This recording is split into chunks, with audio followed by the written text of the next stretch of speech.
Wisconsin, St. John's with a first-round NCAA tournament victory, 83-53 over Omaha, and of all places, Providence, Rhode Island. That sets up Saturday, St. John's versus Arkansas in the second round. But before we get to that, first impressions from both Shawnelle Scott and Tyrone Grant, who was on location.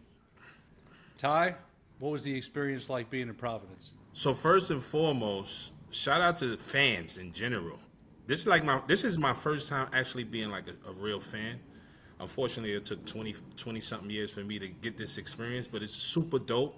St. John's fans are amazing, right? The energy is crazy. The energy was crazy like 6 hours before the game and 4 hours after the game when they kicked us out the bar. So the experience itself is top notch. I mean, I think I'm gonna do this for the rest of my life as long as they do what they're supposed to do. But that shit is amazing, man. I mean, I was just watching the footage Ty was, posting and everything, and I was like, I felt like I was missing something big, and just to see all the fans there, my guy Ty, Tariq Turner, oh man, some of the people I know at the hotel, I was just like, I wanted to be there so bad, so I was just hoping and praying that they would pull this game out, but it's just watching Ty, it was so enjoyable to see Johnny Nation just get ready for battle. So on our text thread, very active at the start of the game. Obviously, all of us very excited from where we were. Ty in the stands, of course. Ty, as you noted, they often get off to slow starts. They kind of have to feel their way through the game, figure out the adjustments, pick up the pressure. What were you thinking in the first half in terms of what you were seeing and what clearly needed to change, which eventually did? So my perspective, again, it's a little bit different. I think in the beginning of the games, they be feeling each other out. Again, these guys, they're new to each other.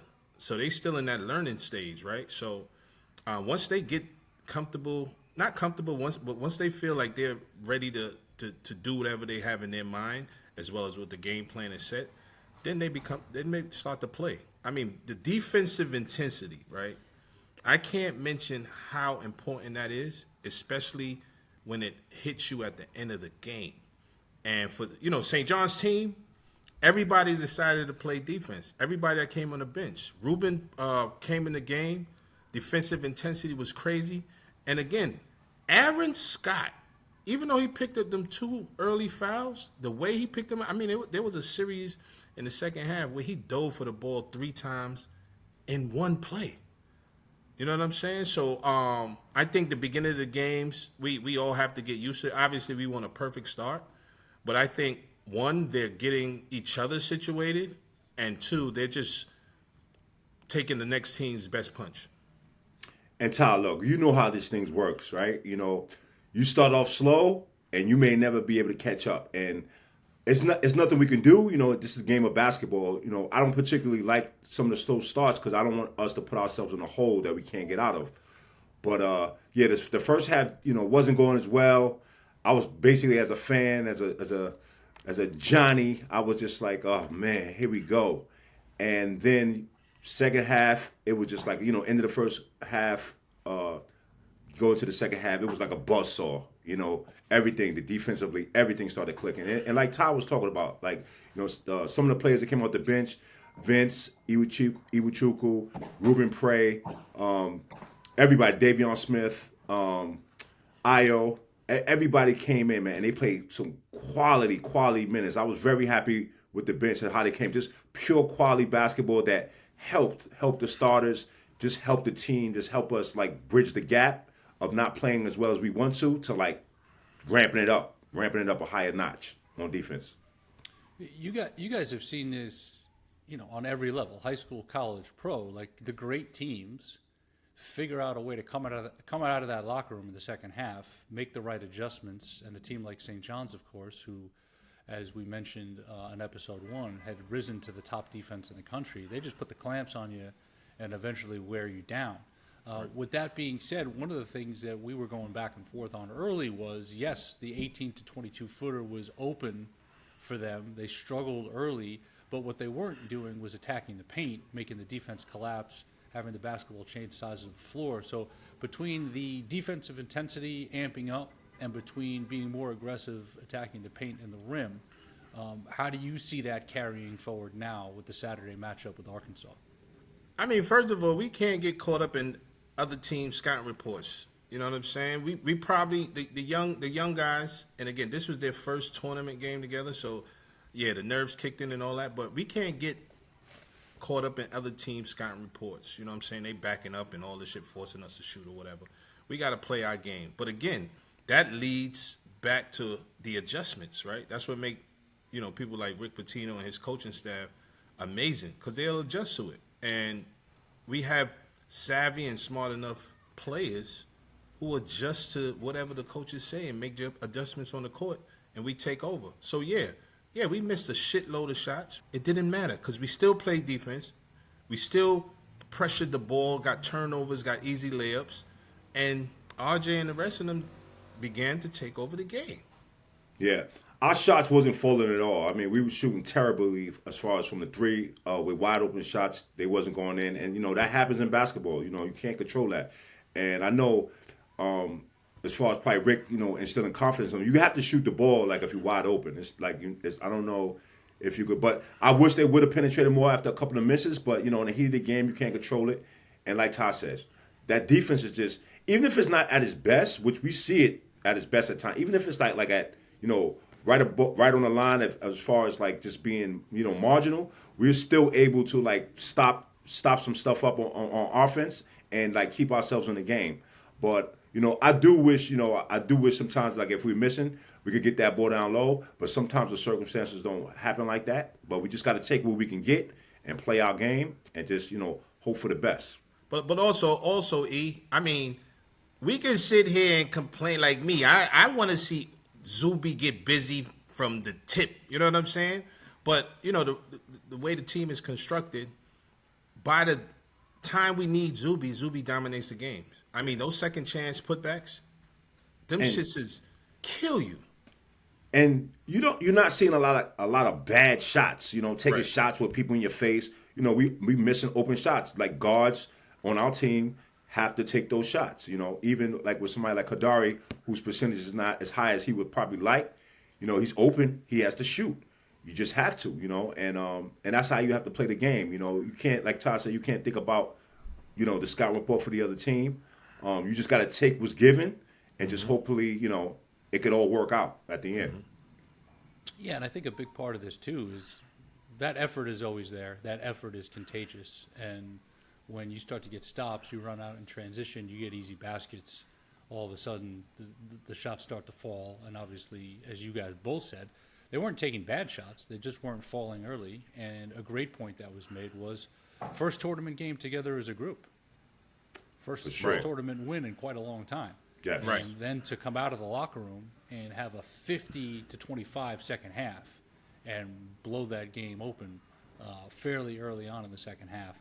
I think it was an ideal start to the tournament for St. John's. Agreed. With obviously a capable opponent next. And the headline, of course, that we have to get to is Coach John Calipari, now at Arkansas, Coach Rick Pitino, St. John's, matching up on Saturday. I'm sure you guys have a lot of thoughts on this, a lot of thoughts on Calipari and his journey.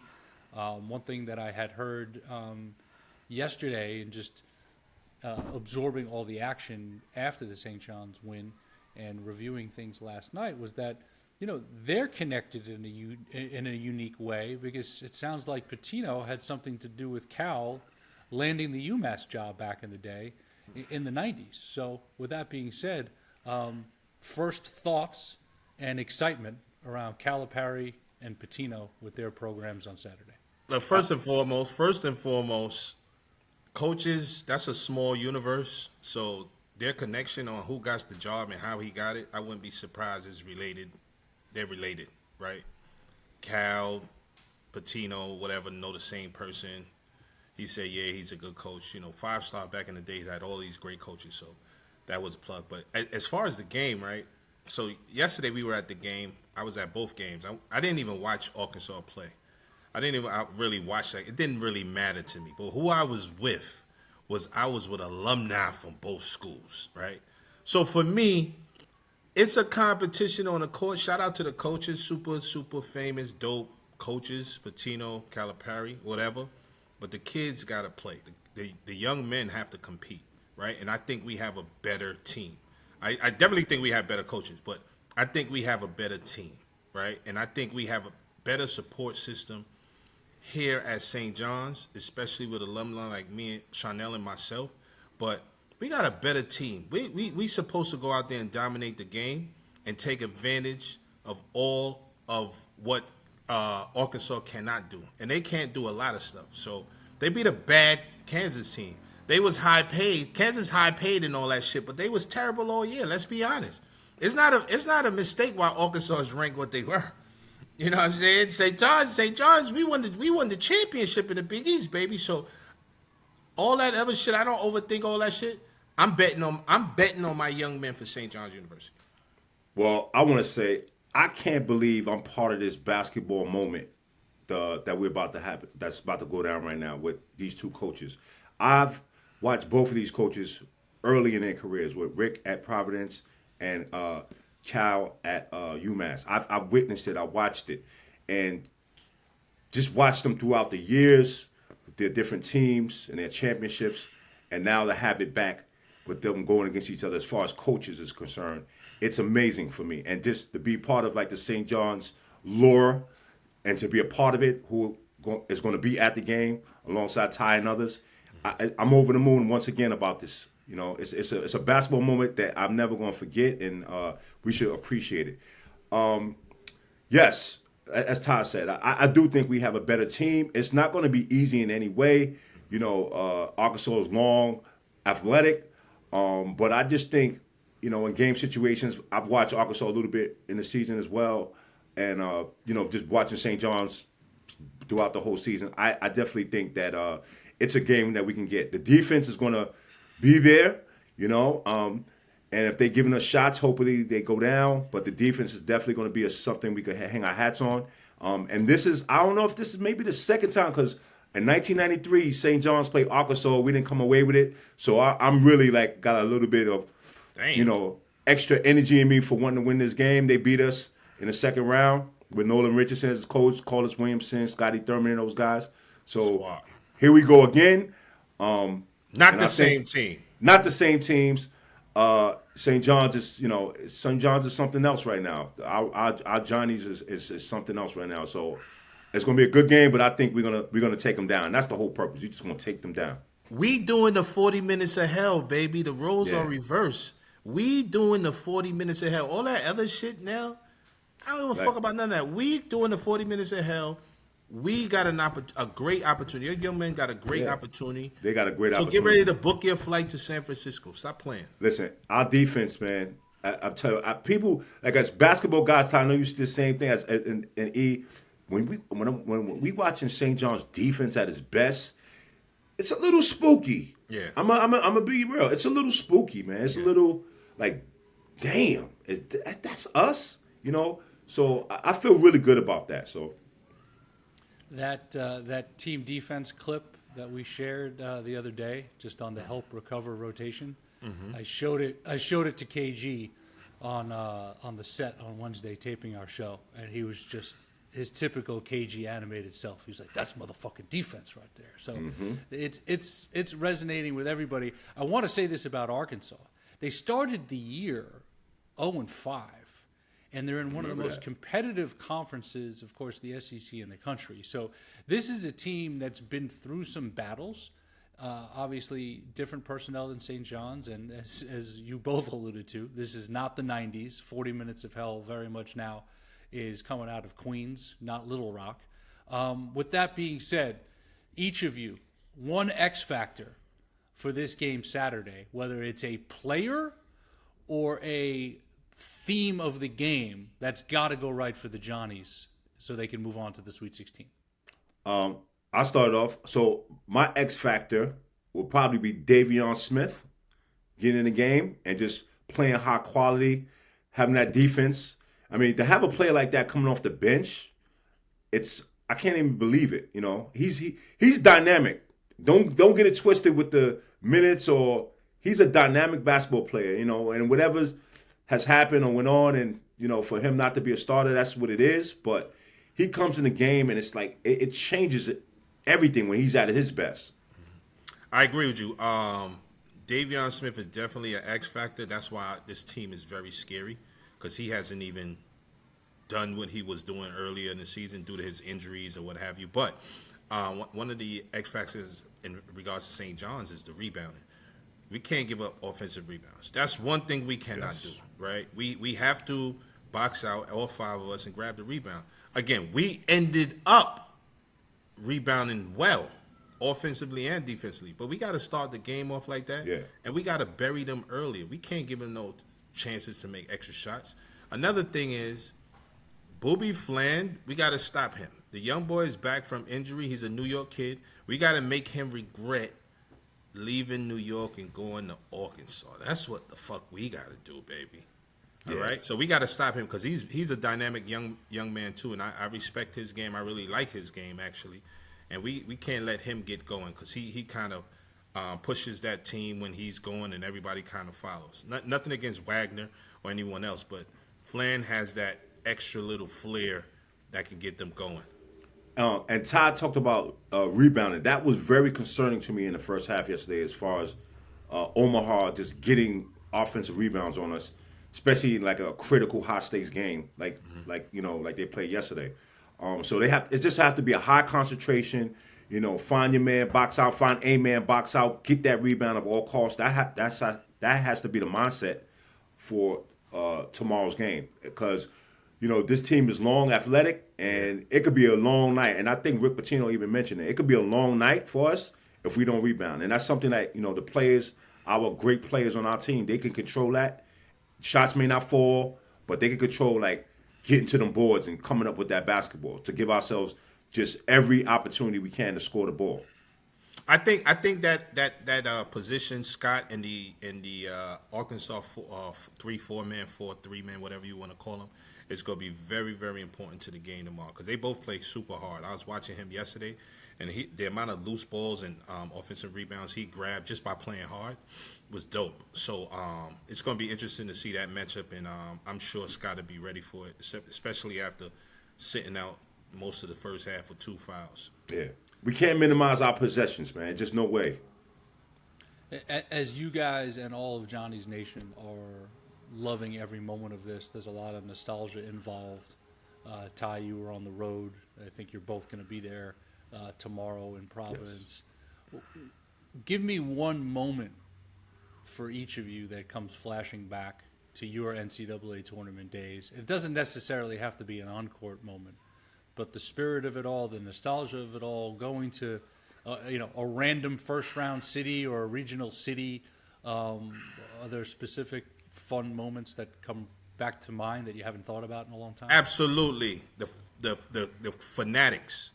I remember when my first NCAA tournament, leaving my hotel room and going downstairs, and the shit felt like I was in MSG again. Like, the Fanatics are there. Like, they're in the hotel. They literally take over the hotel. So for me, when I became this super fan that I am this year, and I'm traveling, now I get to, stay in their boots. Like, I'm looking at it like, damn, these kids walking out the room, they go see me. I mean, I got a different perspective because I played, and which is dope, but I'm a fan. So that's the nostalgia that comes back to me walking into the hotel yesterday and seeing everything St. John's. This is St. John's Hotel. This is where St. John's is drinking. This is the pregame. This is block. Super, super exciting. And I'm telling you, I look forward to doing this for the next couple of years. Yeah, and me and Tyler's going up together tomorrow, so that's going to be special in itself. Anytime me and this guy get together, it's always a moment. We playing the Great Ohio State at the time with Jimmy Jackson in 1991 Sweet 16, and the whole game we played great. So we beat the Great Ohio State, and I remember being elated. I'm a freshman. I'm being elated. Walking to the tunnel in the locker room. I'm so happy. And Bill Singleton was waiting for me. He was waiting for me right there. And he had the serious face on me. He was like, buckle down. You still got more. Like, he was so serious, like, basically letting me know, like, we got Duke probably the next game. So we, don't get happy. Like, we not there yet. And it just changed my mindset on for the rest of my career, just how to be, not to get too high, because I was ready to have a parade. You know, I've been watching Jimmy Jackson all my life. I was a fan of his, and we playing Ohio State, and we knocked him off. And he was like, "Nah, man, don't get up happy. Settle down. Stay in pocket." And another moment is before we go to Jimmy Jackson, we flying to Detroit, and I miss the bus going to the airport. I don't know how I did this. I'm a freshman. And, you know, I got my stuff together. I don't know how I missed the bus. I don't know how I overslept. Packed it real quick, blah, blah, blah. Got the cab, got to the airport, got to the plane didn't take off. I made everything, right? And then when I got on the plane, Lou Carnesecca was just looking at me. He pointed down to the seat. Like I was sitting next to him like the whole flight. I had to sit next to him the whole flight, and I had to sit next to him on the bus. I sat next to him on the bus going to the practice. Like he made me like basically sit next to him like every time. Because he was like, "Man, what the hell is wrong with you, man?" You know, and it was innocent, but that was like a funny thing I always remember. But he was gracious about it, and we laughed about it afterwards. Like you know, a couple of years after, it was like, "How you missed that? How you missed the bus, man?" I was like, "I don't know, Coach. I was too excited. I don't know. I had to get some sleep. I didn't sleep that night. I don't know what it was." You was in Cheetah the night before? Nah, I was a freshman, so I didn't even go out like that. I wasn't doing anything. I just was. I don't know if I never done that. So, and I've never done that for the rest of my career. My playing, I never was late to anything. Like, never ever. Hey, listen, Johnny's Nation. The pregame, it starts tonight. We got to get ready for the game tonight. Carry it over for brunch. Mimosas on me, and get ready for this huge victory we're going to do tomorrow. We got to give the team all of our energy so they can apply that shit in the game, and we can just win this game and get ready for San Francisco. I'm looking forward to taking this 6-hour and 40-minute flight. You see, I already booked my ticket, right? 6-hour and 40-minute flight to the left coast for this Sweet 16 chase for St. John's Universe. Let's go, Johnnies. Let's go, Johnnies. Let's go. Johnny's Nation, I never appreciated you more than this year. I don't know if I wasn't around or just the way I was coming to the games, but it's been a delight to see you out in full force. It started from the Bahamas, and you've been out in full force the whole season. It's the reason why these kids can get a little more energy knowing that they got the whole Johnny's Nation on their back. Come up, pull up, whatever you got to do. We're going to be in the building. We're going to be loud. We're going to be proud. It's just been a pleasure just watching you guys, seeing you on the train, seeing you at the arena, you know, seeing you at the food stands. It's been just a delight. I can't even describe it. So to close this out, gentlemen, we went over the X factor. St. John's not only has depth and versatility, they got some star power. So for each of you, who do you want to see show out most on Saturday that needs to in order for this team to keep going? Well, for me, it's I can mention a couple of players, but Kadari Richmond, the way he ended that second quarter was spectacular. It was 100% New York, right? I mean, the shimmy, the shaking, the in and outs and all of that, rebounding, putbacks. He looked amazing. So I'm expecting him to start off the game a lot better. He was in foul trouble as well last game. So I'm looking forward to that. Yeah, and I used to tell Ruben a lot. I used to have a saying called "Stars Star." So I definitely want to see RJ and Zuby just do their absolute best. You know, I want to see Zuby just grab every rebound and give us more possessions, whatever it is. Finish underneath. I want to see RJ at times be dynamic as he is, take over, get buckets for us. Knock down those threes. But I definitely want to see the bench, the players that's coming off the bench. I want to see them come in and play quality just like they have, and just have it get better as each game goes on. It's going to help us. It's going to make things a little easier for us. It's going to bridge the gaps a little better. So I'm looking forward to that, seeing the bench come in and playing well. Coach Pitino obviously calling Ty right now in the background with the old school ring on. So Probably we're going is. to wrap it. The storm continues to rise. Saturday, 2:40 p.m. Eastern Time, Providence, Rhode Island, number 10 seed Arkansas, number 2 seed St. John's. John Calipari, Rick Pitino, berth in the Sweet 16 on the line. Tyrone Grant and Shawnelle Scott, along with Johnny's Nation, will be there. We will be back for the next episode of The Storm regardless of the outcome, but it will be a Johnny's win as their ride continues in the NCAA tournament. Thank you both. Thank you, Ruben. Johnny Rivera. Nation. Thank you. Happy Thank you, birthday, Johnny Jill Nation. Christensen. Happy birthday. Jill. No doubt. And please subscribe to us on social at The Storm NYC on Instagram and at The Storm NYC on YouTube as we continue to get this goodness out to you.